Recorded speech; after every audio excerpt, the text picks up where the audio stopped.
જેવી કોઈની સમજણ જ નથી લ્યો નહીં. હું તો આ બરડામાં હવે આવ્યા છે એટલે થોડુંક એના વિશે કહી દો આપને. બધાય હાવજ હજી સુધી હું માનવા તૈયાર નથી કે હાવજ કોઈ નુકસાન કરે. બોલો આજ દિવસ સુધી આપણે એને કાંઈ હેરાન કરી તો પછી તો હાવજ હોય સાહેબ.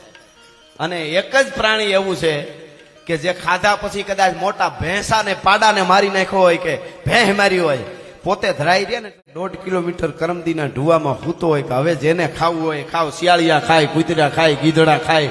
બાકી તો કૂતરાને રોટલો નાખો, અડધો ખાય ને બીજો વધે દાટી દે. હાવજને મારો એક દોહો છે, હાવજને મારણ હાંપડે એ થોડુંક આરોગીને આગો જાય. બાકી કૂતરા કટકું ખાય, બીજું ધૂળમાં દાટે ધાનને.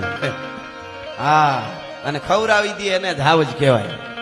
હા, અને એની ઓળખ સાહેબ શું એની વાત કરવી. અમે તો જોયા છે, હાલ્યા જતા હોય ને એ આમ ધીરો વયો આવતો હોય અને એકલા તમે જાતા હો ને એને કાંઈ બતાવી નહીં ને કાંઈ, એટલે એ આમ કરે.